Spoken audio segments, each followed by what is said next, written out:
Quando eu percebi que eu fazia isso, na verdade eu nunca gostei de beber. Eu sempre bebi pra me encaixar. O ano é 2025, eu sou a Lívia e vou falar pra vocês coisas que eu só estou aprendendo a desconstruir e a construir aos 43 anos, rumo aos 44. Muita coisa boa realmente vem com a maturidade, mas muitos tapas na cara também vêm com a maturidade. É um conjunto. Mas um dia você tá se sentindo bem com esses tapas e outro dia você só queria estar lá na sua vidinha boa de não perceber tudo isso e ter que mudar. Já falei num vídeo anterior que a gente tá aqui pra evoluir. Ou você tá evoluindo, ou você tá involuindo. Parada a gente não fica. Vou começar pela necessidade de agradar. Sim, por mais que eu seja uma pessoa segura em certos pontos, não vou dizer que eu sou uma pessoa completamente insegura. Então, pra mim, isso sempre foi uma incógnita. Por que eu me sentia tão segura em algumas coisas e em outras eu deixava de fazer coisas, eu procrastino muitas coisas, porque eu tenho um medo muito grande de não agradar. Na verdade, eu nunca gostei de beber. Esse é um dos pontos. Eu sempre bebi pra me encaixar. Já tive situações que eu precisei fingir, mole, porque eu não conseguia simplesmente dizer, não quero beber. Eu falava, não, eu já bebi, tô bebendo. E às vezes eu ficava lá com um copinho de água com limão, mentindo.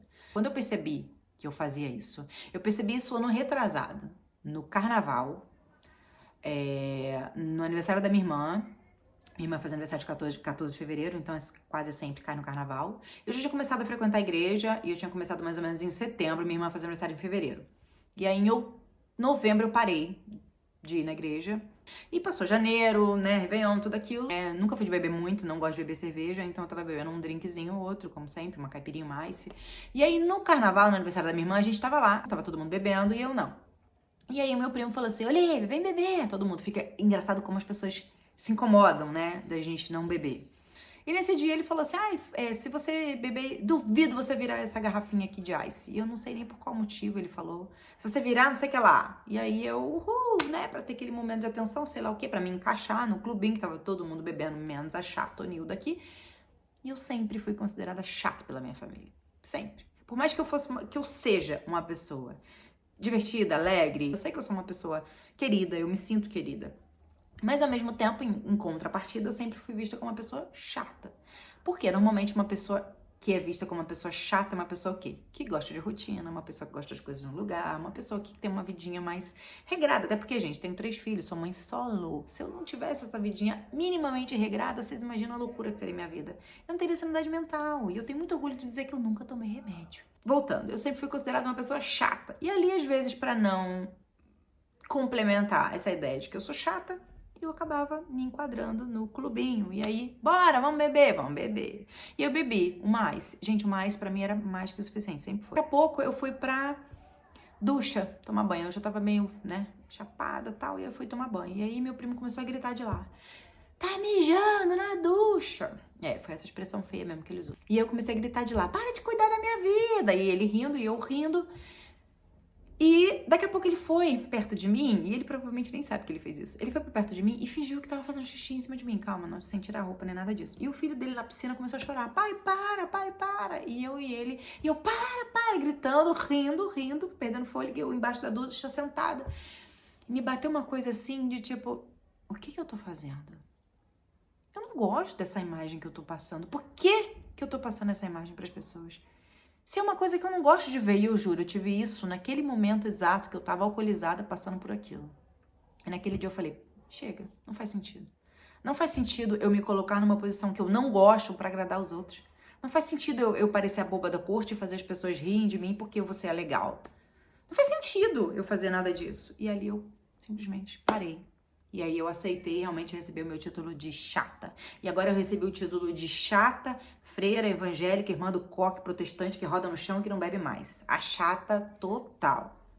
E eu tô bem. A última viagem que eu fiz pro aniversário do meu primo no Rio, toda a minha família bebe. Eu não tô julgando ninguém, tá? Só tô dizendo, só um fato. Todo mundo bebe e tava todo mundo bebendo. E, mais uma vez, todo mundo bem incomodado porque eu não tô bebendo. Você não tá bebendo nada? Você não tá bebendo nada? E eu puxei uma garrafinha. Eu falei, tô bebendo. Água com gás.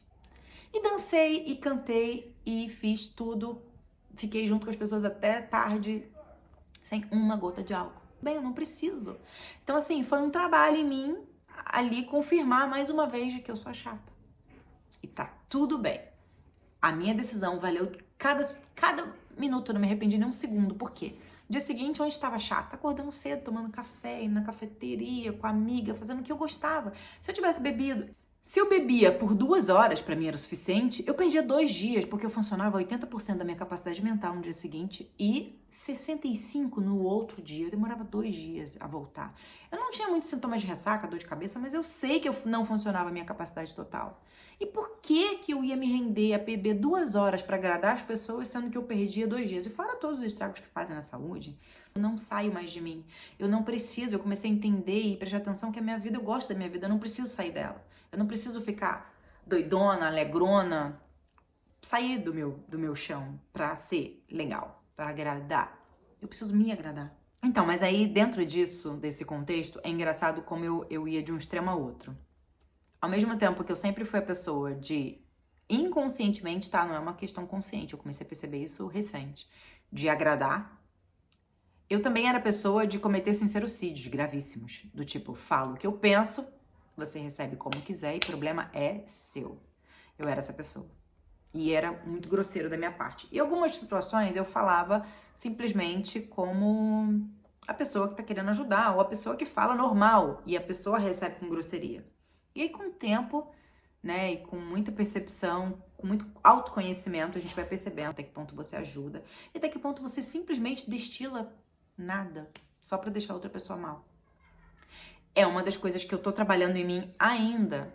Eu também sou uma pessoa que, assim, costumo receber muitas mensagens de amigos, de família, me pedindo opiniões, sabe? Eu tenho um senso estético um pouquinho mais apurado, eu gosto bastante de estar envolta com tecnologia, então, normalmente, sabe, as pessoas que têm dúvida com aplicativo, com o uso de alguma coisa, com baixar alguma coisa, enfim, me pedem informação ou opinião, e eu gosto disso. Então, por isso, talvez, por eu sempre ter sido colocada um pouco nesse lugar de dar opiniões, eu sempre achei que eu também pudesse dar opiniões quando não foram solicitadas. E hoje em dia eu trabalho muito isso em mim de até que ponto eu devo falar algo. Isso que eu vou falar faz sentido? E sabe aquela ideia da crítica construtiva? Eu também tinha isso. Vou dar um exemplo. A pessoa, sei lá, tinha que falar melhor. Tá, aí depois eu começava a pensar, por quê? Ah, porque eu falo muito bem, nananana. Tá, mas e aí? Você tá melhor que essa pessoa? Não, então pega a sua opinião e guarda. Não aceite crítica construtiva de quem não construiu nada. E eu era essa pessoa que às vezes dava essa crítica construtiva de que eu não tinha construído aquilo, entendeu? Então eu comecei a pensar, pô, a pessoa não se veste bem ou não fala bem, tá, mas ela tá melhor que eu. Ou seja, eu tô aqui toda me achando porque eu leio, porque eu falo bem, porque eu não sei o que, onde que eu tô melhor que ela? Não tô. Então eu comecei a me colocar, dói. E ainda às vezes eu me pego no meio desse caminho, desse processo, tomando uns tapas ainda e aprendendo. Mas essa é uma das coisas que eu tô resetando, que eu tô reiniciando aos 43 do segundo tempo. Não, né? Do segundo ainda não, né? Acho que a gente entra no segundo tempo depois dos 50, né? Acho que eu tô no primeiro tempo ainda. Mas 43 do primeiro tempo. Tá bom. Gente, eu vou falar de coisas assim, de agradar ou então de ter vergonha, medo de desagradar. Por quê? Isso normalmente vem da nossa infância, lá em algum lugar lá que a gente talvez desconheça, mas enfim, não é esse o ponto aqui. Mas assim, por exemplo, pra vocês verem, eu às vezes tava afim de, sei lá, de ter algo, e aí eu vi alguém criticando aquele algo. Eu não sustentava a minha opinião, eu simplesmente não sustentava. Vamos dizer assim, isso aqui, ó. Tá vendo isso aqui? Isso aqui. A pessoa zoava, né? Ai, porque se você não comprou uma garrafinha da Stanley, você não tá vivendo, você não está não sei o quê, porque todo mundo quer fazer o que todo mundo tá fazendo. E aí, beleza, eu nunca tive essa garrafinha. Até que eu fui recentemente no Rio, uma amiga me falou, Liv, foi a melhor coisa que eu fiz pra conseguir beber água, não sei o que acontece, esse negócio parece que é magnético, puxa, a gente nem vontade de beber, de sugar aquilo ali o dia inteiro, e aí fez com que eu bebesse muita água. E realmente, porque tá um acesso fácil, o negócio tá sempre geladinho, enfim. Eu comecei a usar a garrafinha que eu tinha preconceito e que eu não usava porque eu achava que eu não queria fazer o que todo mundo tá fazendo. Então, para não ser zoada, eu preferi abrir mão de uma coisa que seria bom para mim. E aí, mais uma das coisas que eu consegui me adequar. Isso é muito bom, muito prático, gente, recomendo. E é isso. Então, assim, coisas que às vezes, se eu visse um vídeo, alguém zoando, alguém comentando mal, alguém falando, sei lá, por exemplo, eu sempre gostei de Renegade. Eu tive um Jeep Renegade, eu amo o Renegade. Então, assim, eu percebi que eu passava por muitas situações do tipo de, às vezes, pra ser agradável demais, de concordar, de rir de piada sem graça, de querer falar de um outro tom, num outro formato, de me esconder, de esconder quem eu sou, de fingir que eu concordo com certas coisas. Até mesmo a questão de ser cristã, né? Recente, eu sou recém-batizada e às vezes eu vou nos lugares que as pessoas começam a zoar sobre isso. Ah, agora não pode falar palavrão perto da Lívia, porque agora ela é crente. E aí eu comecei a perceber que eu também me colocava naquela posição de não, imagina, não tem nada a ver. Você faz o que você quiser. Só que pra mostrar pra pessoa que tá tudo bem, que eu não tô julgando ela fazer o que ela quer, eu começava a fazer também. E às vezes eu tô num autocontrole pra não falar palavrão. Gente, isso não quer dizer porque eu comecei a frequentar a igreja, eu virei santa. Não tem nada a ver. Ninguém lá diz pra mim, não faça. Não é assim que funciona, tá? Chega num ponto que a gente simplesmente se sente mal de fazer. E é isso, eu não vou entrar nesse mérito aqui. E aí eu num trabalho de não fazer, nunca fui pessoa super, ultra, mega palavruda, mas eu queria simplesmente, realmente não falar mais. Queria ser essa pessoa que tem esse controle, sabe? Tipo, seja dono de sua boca pra nunca ser escravo de suas palavras, eu queria parar de ser escravo das minhas palavras. Mas quando eu chegava, às vezes eu até chego ainda, num lugar que as pessoas fazem esse tipo de comentário, tipo me diminuindo por eu ter ficado bitolada, né? Eu comecei a fazer isso, do tipo, ah, não, imagina, pode falar palavrão, eu também falo, e sabe? E eu começava a falar, eu começava a dar um jeito de despojada, falando palavrão, para que a pessoa não me visse com os olhos de crítica ou julgamento. Mais uma vez, eu não sustentava a minha opinião. E isso aconteceram e ainda acontece aos montes. Eu levei um tempo, eu tive um canal no YouTube e tal, um tempinho, e eu não deixei virar. Meu ex-marido me fez parar, porque ele é extremamente ciumento, enfim. Voltei a gravar. E desde o primeiro dia que eu voltei a gravar aqui, eu decidi que eu não ia mandar pra ninguém. Eu só mandei pra minha prima, minha irmã, pessoas próximas. E acabou que meu irmão compartilhou, mas eu mesma não compartilhei. Porque eu pensei o seguinte, e eu fazia isso por qual motivo? Que eu já conheço que o YouTube nem gosta que a gente compartilhe em outra rede social. E nem a outra rede social gosta que a gente de receber link de outra também. E às vezes eu ia atrair pessoas que iam se inscrever porque pena da Lívia. Ah, porque a Lívia é legalzinha. Ah, porque é legal. Não porque tem interesse genuíno no que eu digo, no que eu penso, em como eu falo. Não senti conexão, não senti isso. É só porque é amiga conhecida da Lívia. Vou fazer isso porque é conhecida. Então não façam isso por mim e eu também não quero mais fazer isso, entendeu? Por quê? Isso era um termômetro pra mim. E eu comecei a perceber que não, isso não pode ser meu termômetro. Esperar que a pessoa compartilhe, que a pessoa assista, que a pessoa curta, que a pessoa se inscreva. Enquanto eu ficava dependendo dessa informação das pessoas que eu conheço, eu ficava frustrada. E isso, gente, isso aconteceu comigo por um longo tempo. Porque, na verdade, eu não tinha um parâmetro a quem eu devia agradar. Eu simplesmente tinha uma ideia de que eu devia agradar, ponto. Eu não tenho que agradar. Eu não tenho que agradar o tempo todo. Eu não tô aqui pra isso. A gente faz isso, de certa forma, com pessoas que a gente gosta, com pessoas que a gente precisa ter um certo vínculo, pessoas que a gente ama, mas não todo mundo. E é cansativo, exaustivo tentar agradar todo mundo. Ficou muito mais fácil.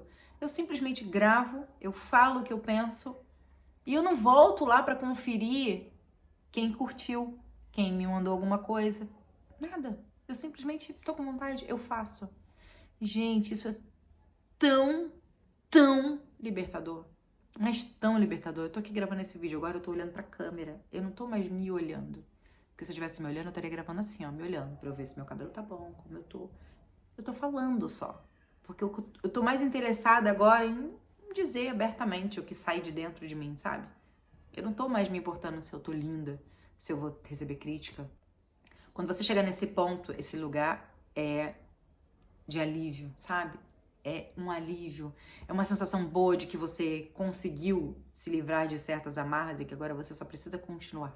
Você não tem expectativa que ninguém compartilhe o seu trabalho, você não precisa mandar no direct ou no WhatsApp de cada um pessoal e pedir para que as pessoas compartilhem por você, ou ficar chateado quando alguém não faz isso. Isso não é sobre a gente.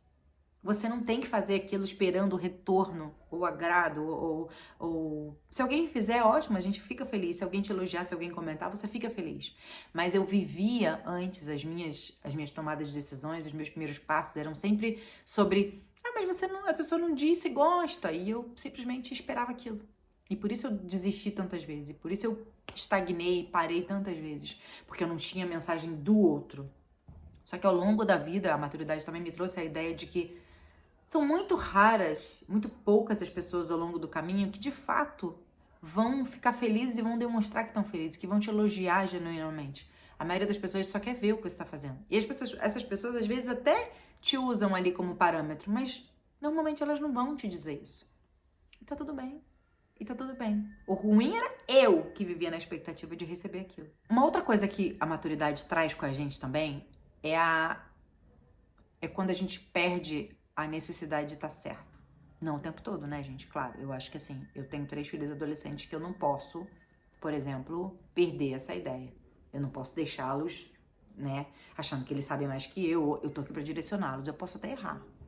E eu erro muito, mas eu tô aqui pra dar direção. A partir do momento que eu não for mais esse porto seguro de dizer pra eles, a certa sou eu, me sigam, eles vão perder a direção. Porque eles me veem como um farol, um norte a ser seguido, uma bússola. Então, pra eles, eu acho que eu realmente preciso ainda ter razão, preciso ainda me manter nessa posição. Então, hoje em dia, muita coisa, mas muita coisa eu deixei de fazer, eu deixei de discutir, eu deixei de debater, porque eu aprendi a parar, pensar, dar um tempo. Se eu ainda tivesse com aquela mesma formação, com aquela mesma opinião formada, talvez eu voltasse lá pra falar sobre aquilo. Mas se você para, pensa, reflete e no dia seguinte você nem tem mais a mesma disposição para discutir, pronto, só passa. E aí a gente para de esperar que o outro concorde. Eu consigo enxergar na maioria das coisas a situação entre ser feliz ou ter razão. E hoje eu tô muito mais para ser feliz. Então, se de alguma forma esse vídeo você acha que ele vai te ajudar a detectar o momento que você estivesse colocando nessa posição de agradar o tempo todo, de não agir como você quer, porque você precisa agradar o próximo, que esse vídeo te ajude sobre isso, que te faça refletir. E é uma construção. A gente nunca vai chegar no ponto de estar 100% bom, 100% segura. Mas tem algumas coisas que a gente consegue ver que traz mais paz. E é isso que eu quero com esse vídeo. Então, se inscreva no canal, se você achou legal, e deixa aqui uma mensagem pra mim. Me fala um ponto seu que talvez eu não tenha colocado e que de repente a gente pode trocar figurinha. E é isso. Um beijo, até o próximo vídeo.